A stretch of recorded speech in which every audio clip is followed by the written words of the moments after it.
So I just finished watching Netflix's Resident Evil Infinite Darkness, and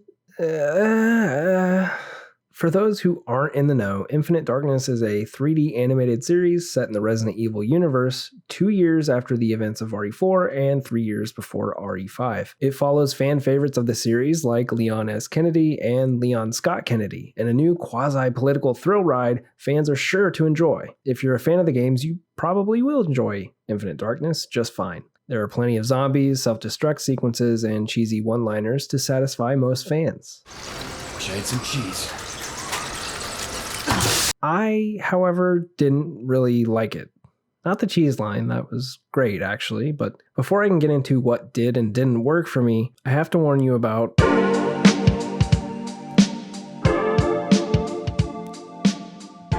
So the story of Infinite Darkness centers around Leon and Claire as they uncover a new bioweapon conspiracy, this time from within the US government. I say they, but really, like basically every other animated RE project, Infinite Darkness focuses mainly on Leon and relegates Claire to her new role as an independent activist detective lady. They go about things differently, but both characters end up in the middle of the same conspiracy, which has its roots in Penemstan. What is it? Penemstan. Penemstan. What's Penemstan? Well, aside from being a silly name that makes me laugh whenever I hear it, Penemstan is a fictional country in the midst of a civil war that serves as the catalyst for the series. The show is split between two storylines. The A story following Leon and the new characters Jason and Shen Mei as they fight the conspiracy firsthand. And the B story following Claire and this lamp as they drink coffee and read articles about the conspiracy online. All of this is quickly established in the first episode, and I mean quickly. The show is only 4 episodes long, each episode being about 30 minutes in length, and things are constantly developing. Normally I would praise a show or a movie that just moves along without any filler dragging it down, but I think some slower pacing would have helped this show a lot, actually. All throughout the show, we keep getting glimpses of what really happened in All throughout the show, we keep getting glimpses of what really happened in Penemstan so we can piece together the mystery. I think these flashbacks were used effectively given the show's length, but I still think it would have had more impact to just tell the Penemstan story in a single scene, like when Shen Mei ends up doing just that in the 3rd episode anyway. As a result of this pacing and segmented backstory, this makes our new characters Jason and Shen Mei feel pretty underdeveloped by the end. We learn enough about their backstories, yes, but the show was so busy trying to get to the next plot twist that it didn't allow for any substantive character development in between. This is probably by design though, because if you stop and think about some of the characters' motives behind their actions, things start to break down pretty fast, which leads me to one of my biggest problems with the show.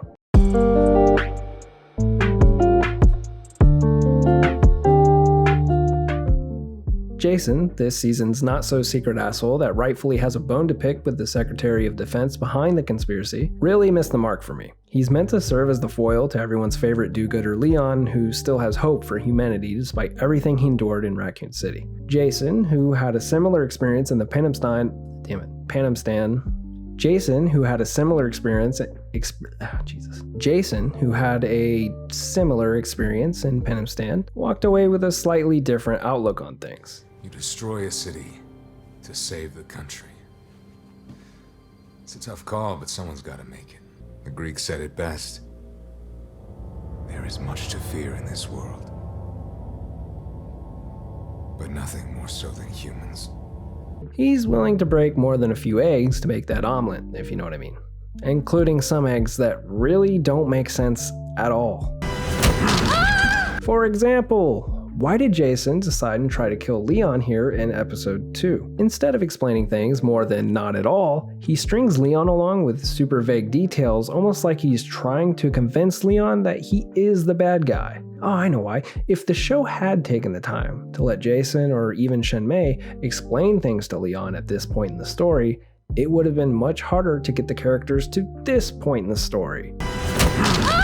So instead, he withholds the information and this happens. Now, why would Jason think Leon would want to stop him from exposing the conspiracy? If anyone is going to be sympathetic to that cause, shouldn't it be Leon? Why wouldn't he just lay things out for him in this scene? Remember when I told you about terror? It starts with fear. You cultivate it. You watch it spread. And then you've got terror. You can tell him all about it at your court-martial. So you're not gonna help us then? You might say, well, Leon is the golden boy after all. Jason has already established that he believes the ends justify the means, so if he has to kill Leon to expose the conspiracy, so be it. Okay, so why did he blow up Shenmei's house? She just told us that her and Jason have been trying to expose Wilson for 6 years, and that they finally had found a way to do it with that chip they found inside of her brother. Jason blowing up the house, killing Shenmei's brother, and potentially destroying the chip makes no sense if his goal is still to expose the conspiracy. So he wanted to destroy the chip so that Shenmei couldn't expose the conspiracy, or he wanted to kill Shenmei or her brother? It's pretty unclear. In fact, it's not even clear that he was the one that bombed the house until Leon jumps to that conclusion with no real evidence, by the way. I guess we just have to go with it. The show continues making leaps in logic from here on out, and by this point I was pretty soured on the show. It all culminates in the finale, where Jason makes his biggest brain decision yet. So again I ask, why kill Shenmei? What did he have to gain from this, and why did he spare Leon immediately after? God. So at this point, Jason has been purposely vague with Leon for the sake of the plot, contradicted himself by suddenly not wanting the leak to happen, and now killed his closest friend that we've seen him have in the series for no apparent reason at all. By the way, Shenmei didn't offer much to the story either, and was really just there to garner sympathy and convince us all that Jason is big bad guy, so I don't necessarily think she gets a pass either. And while Jason is by far the most confusing part of the show, I still wouldn't say he's the weakest aspect for me. By far, my least favorite thing of the show was...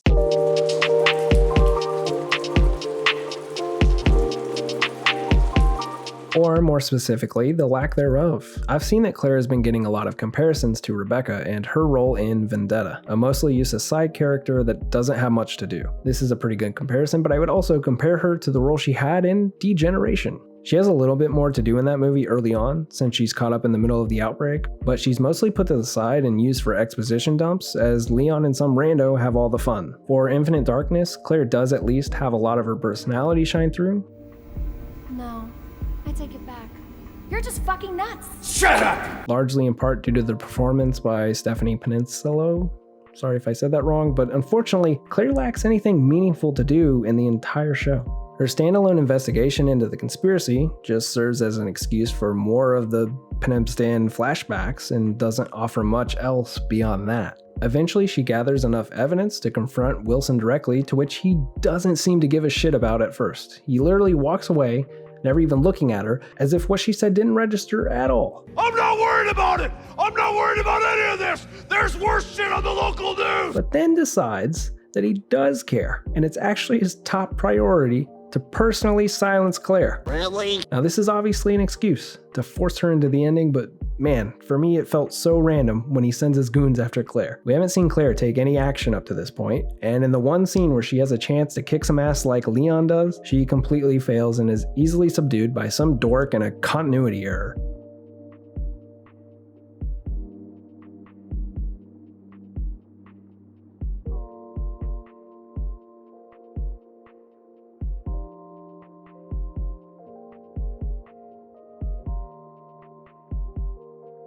Yes, the sister of Chris Redfield, who previously in the series was always packing heat and knew how to use it thanks to her aforementioned brother, has just involved herself in a government conspiracy by directly confronting the big bad of a government conspiracy. And she doesn't think to arm herself? I guess it's the only way goon number 2 ever stood a chance against her, but come on, Claire is sharper than that. Anyway, she ultimately reaches the same conclusion as Leon at the same time in the story and ends up needing rescued by Leon at the end. In the final episode, Claire and Leon are finally working together, with Claire learning how to drop the crates as Leon is off doing hero stuff.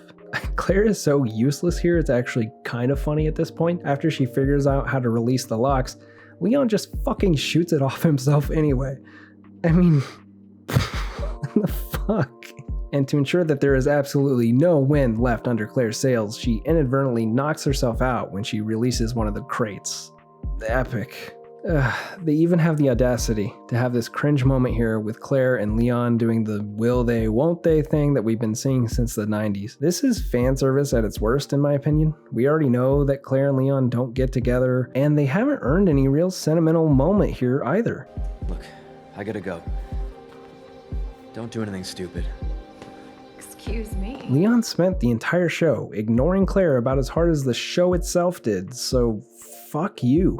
Anyway, afterwards, after it's all done, she has a falling out with Leon because reasons, I guess. Leon just decides not to leak the chip, just like Jason would have wanted or not wanted. Did he want that? I don't know. I don't care. I thought the ending and the fallout between Claire and Leon was pretty contrived. It just went back to, hey, Leon, maybe tell her why, but they don't because they need drama. Same reason Jason didn't tell Leon why he was fighting against the government. It was just so the plot can move forward. And we'll move forward with season 2 and don't think about it. It all gave the illusion of conflict when there really is no justification for it beneath the surface. The show gives the illusion of a vast government conspiracy with twists and turns and secret identities and cover-ups when in reality, it's not that deep. And it falls apart as soon as you have about a minute to think about it. The show doesn't take its time setting these things up and instead rushes through them hoping you won't notice the plot holes and nonsensical decisions made by the characters. I think that's probably why my favorite episode was The Submarine, episode 2. This episode was much slower paced than the rest and even had an attempt at building suspense with the use of some pretty good sound design.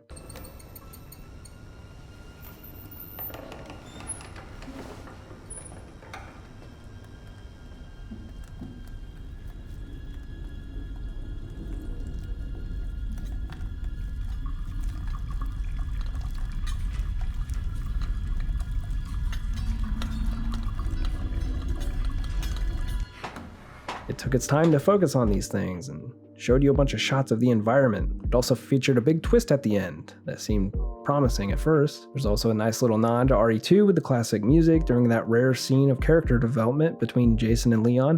It was terrifying. There's no way to describe it except... Yeah.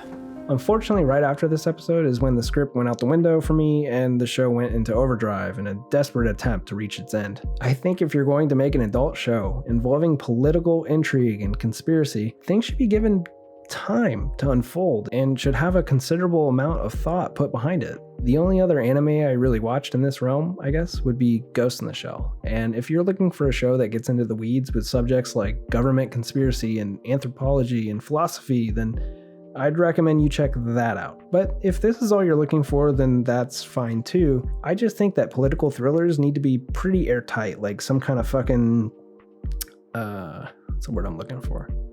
They need to be airtight, like some kind of, can't think of a good example, but you know what I mean. These kinds of jumps in logic can work in a more B-horror movie tone that the video games have, but I can't overlook these shortcomings here when it's trying to be a serious political thriller.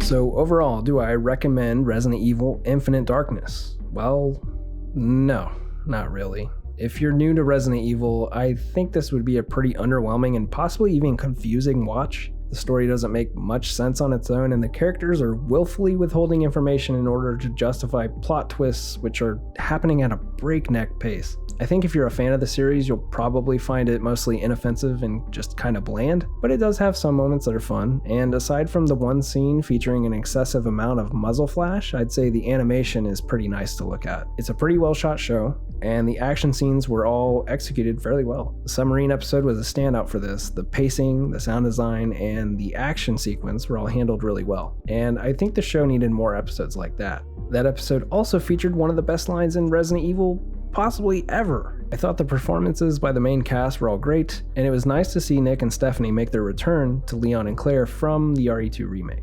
At any rate, it is a quick watch, and I'm willing to give the second season a chance to see if they take the story into a more interesting direction, and I'm obviously hoping to see more of Claire. And I'm hoping we get to see some other fan favorites make an appearance as well. If you watched the show, let me know what you thought in the comments. Maybe I'm crazy. Be sure to do all the YouTube things if you liked the video. That's it for now. Bye! I'm done! Do what you want. Pull the plug. I'll kill you.